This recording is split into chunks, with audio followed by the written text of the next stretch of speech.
नमस्कार दोस्तों, आप सभी का सोशियोलॉजी हब ई लर्निंग में स्वागत है।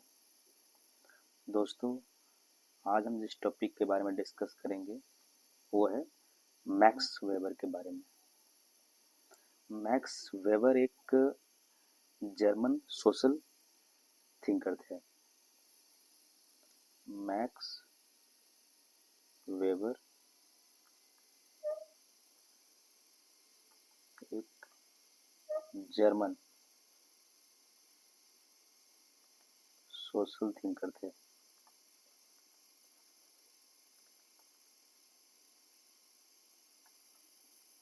हम पॉइंट पे पॉइंट पढ़ेंगे एक एक चीज। मैक्स वेबर का जन्म जर्मनी में हुआ था। तो जो इनका जो डेट ऑफ बर्थ है वो था 21 अप्रैल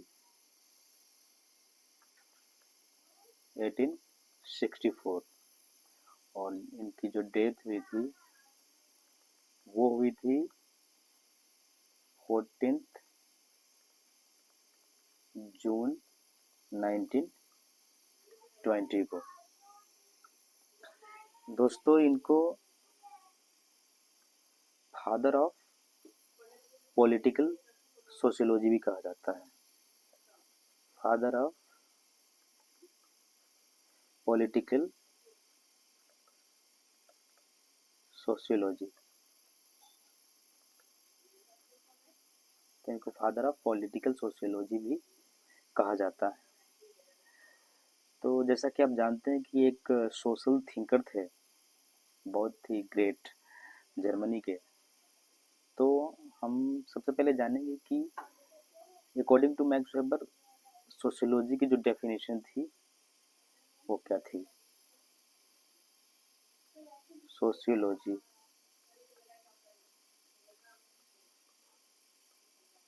ठीक है। तो मैक्स वेबर बोलते हैं कि सोशियोलॉजी क्या है, एक साइंस है। क्या है? एक साइंस है। सोशियोलॉजी एक साइंस है जिसमें हम क्या करते हैं, वेबर के हिसाब से interpretive understanding of social action. जो सोशल एक्शन है उनको हम क्या करते हैं, इंटरप्रेटिव अंडरस्टैंडिंग करते हैं। Interpretive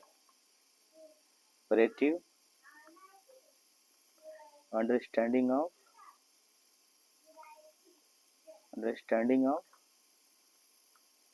social actions. मतलब सोसाइटी में जो कुछ भी एक्शंस हो रहे हैं, जो भी सोशल एक्शंस हो रहे हैं, उसका हम इंटरप्रेटिव अंडरस्टैंडिंग के साथ क्या करते हैं, स्टडी करते हैं, मतलब एनालिटिकल करते हैं। मतलब अगर कोई एक्शन हो रहा है तो क्यों हो रहा है, उसके हम रीजन की बात करते हैं। और ये क्या बोलते हैं, कैजुअल एक्सप्लेनेशन,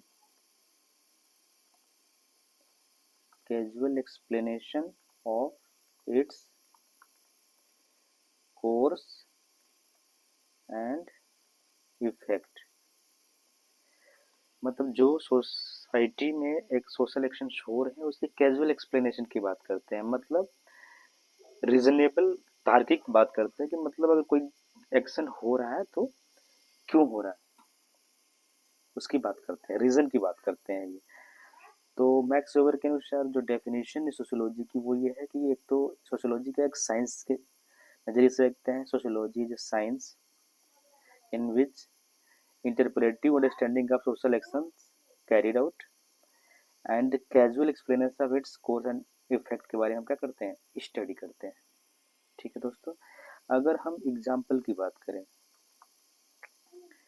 तो एग्जाम्पल में बात करें तो आपने सुना, बहुत सारे लोग बोलते हैं कि, या टीचर बोलते हैं कि अगर आप पढ़ोगे, इफ यू स्टडी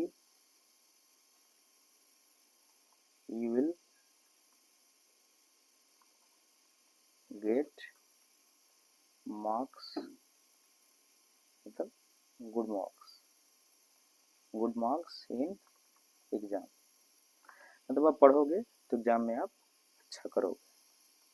दूसरा एग्जाम्पल की बात करें तो स्मोकिंग कॉजेज कैंसर। मतलब अगर जो कैंसर हो रहा है तो किसकी वजह से हो रहा है? स्मोकिंग की वजह से। अगर कोई बच्चा या कोई स्टूडेंट किसी एग्जाम में गुड मार्क्स ला रहा है तो उसके पीछे का रीजन क्या है? स्टडी।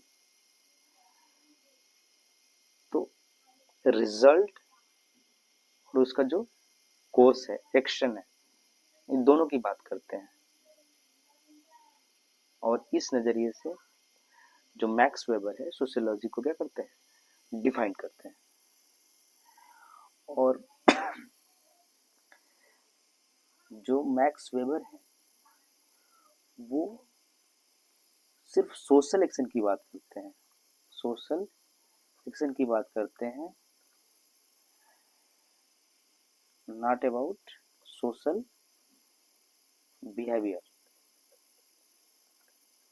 सोशल बिहेवियर मतलब अगर सोसाइटी में कोई घटना घट रही है, सोशल एक्शन हो रहा है, तो सिर्फ उसके रीजन की बात करते हैं, वो एनालिटिकल या इंटरप्रेटिव अंडरस्टैंडिंग की बात करते हैं। वो उसके सोशल जो रिलेशन है, sorry not about social relation, social relation की बात नहीं करते हैं कि दो लोग एक दूसरे से कैसे जुड़े हुए हैं, वो उसकी बात नहीं करते हैं। ठीक है, वो सिर्फ कोर्स एंड एक्शन की बात करते हैं। और कोई एक्शन हो रहा है तो क्यों हो रहा है उसकी बात कर रहे हैं। लोगों के बीच जो रिलेशनशिप है, अच्छी है, बुरी है, किस प्रकार और किसी भी प्रकार की है, तो वो उसकी बात नहीं करते हैं। और मैक्सवेल बोलते हैं कि जो भी सोशल एक्शन हो रहा है उसको हमें उसी रूप में क्या करना है? स्टडी करना है। हमें कोई जजमेंट नहीं देना है। नॉट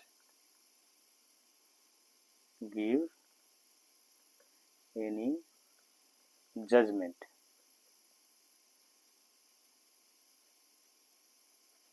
जजमेंट तो ये बोलते हैं कि जो सोशल एक्शन हो रहा है कि आप उसको सिर्फ क्या करें? ऑब्जर्व करें और आप उसी हिसाब से उसको समझें। हमें क्या है? इंटरप्रेट नहीं करना है, जज नहीं करना है कि क्या गलत है क्या सही है, नहीं। कोई चीज हो रही है तो क्यों हो रही है, बस हमें इस चीज को जानना है। सही और गलत में हमें उसको जज नहीं करना है।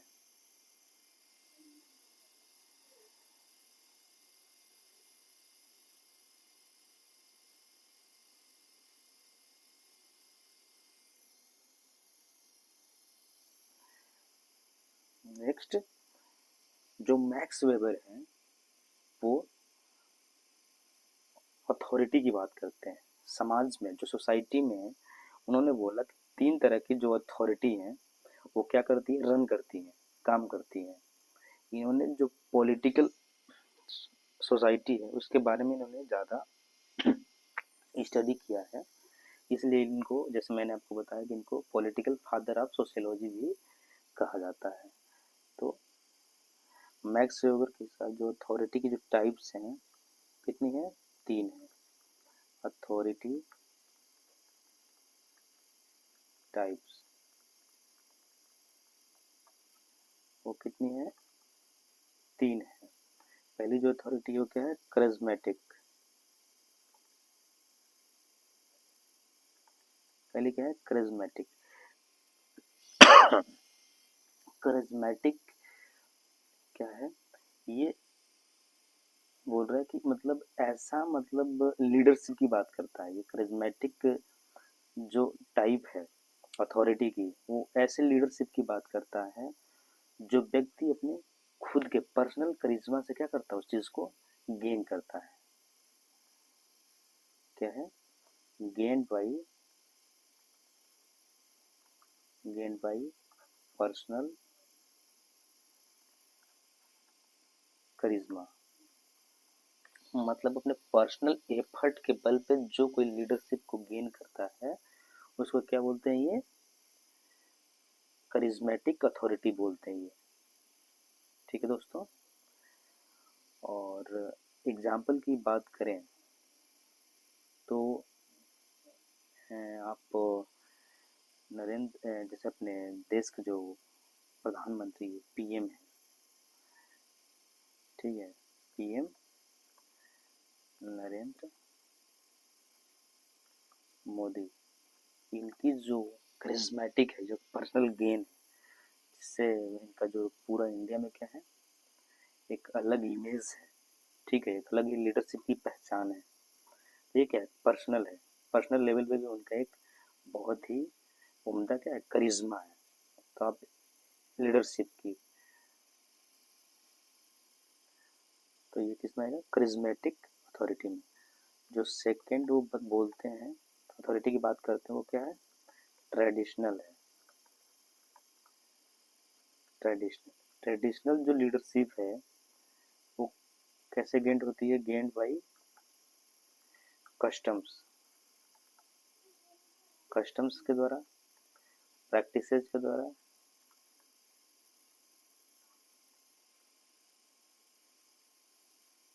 कल्चर के द्वारा। तो जो सोसाइटी में जो आपकी जो लीडरशिप है, जो आप गेन करते हैं, वो कस्टम, प्रैक्टिस या कल्चर की वजह से जो गेन करते हैं, वो किस अथॉरिटी में आती है, ट्रेडिशनल अथॉरिटी के अंदर आती है। अगर एग्जाम्पल की बात करें तो जो जैसे कि शंकराचार्य का, जैसे हिंदू में शंकराचार्य का जो पोस्ट है, शंकराचार्य का जो पद है, ठीक है, इंडिया में, वो क्या है, कल्चरल है। शंकराचार्य पोस्ट या डेजिनेशन, कुछ भी बोल दीजिए, डेजिनेशन, शंकराचार्य का जो पद है वो मिलता, वो क्या है, कल्चरल है हिंदू में। ठीक है, जो एक प्रैक्टिस है, कस्टम और कल्चर के हिसाब से किसी व्यक्ति को क्या दिया जाता है, दिया जाता है, तो किस में आएगा, ट्रेडिशनल अथॉरिटी में आएगा। और जो थर्ड है वो है रेशनल, रेशनल अथॉरिटी। तो जो रेशनल अथॉरिटी है ये बोलता है कि जो लीगल, मतलब कानूनी तौर पे जो आपको लीडर मिलती है, गेंड लीगली। अगर कोई व्यक्ति एक लीडरशिप को गेन करता है लीगली, कानूनी तौर पे जो किसी चीज को गेन करता है, तो उसको हम क्या बोलते हैं, रेशनल अथॉरिटी बोलते हैं। अगर एग्जाम्पल की बात करें, मिलिट्री हो गई, तो मिलिट्री में जो भी लीडरशिप मिलता है वो आपकी क्या है, लीगल तौर पे मिलता है। ठीक है, जैसे अगर मान लीजिए एक आईएएस हो गया, तो आईएएस का जो सिलेक्शन होता है वो क्या होता है, लीगली होता है। ठीक है, वो किसी का चुनाव नहीं होता है, बंदा एक प्रोसीजर के हिसाब से एग्जाम देता है, फिर सिलेक्शन होता है उसका। ठीक है, और कानूनी तौर पे वो एक डिस्ट्रिक्ट का या जो भी उसके डिपार्टमेंट है वहाँ पे वो एक पद को प्राप्त करता है। तो इस तरह मैक्स वेबर ने तीन तरह की अथॉरिटी बताई जो हमारी सोसाइटी में क्या करती है, रन करती है। पहला है करिज्मेटिक अथॉरिटी, जो पर्सनल करिश्मा से गेन होती है। ट्रेडिशनल अथॉरिटी, जो कस्टम, प्रैक्टिस एंड कल्चर के हिसाब से गेन होती है। एंड रेशनल अथॉरिटी, जो गेन होती है लीगली किसी भी कंट्री में या समाज में। तो दोस्तों आशा करता हूँ कि आपको वीडियो पसंद आई होगी। Thank you.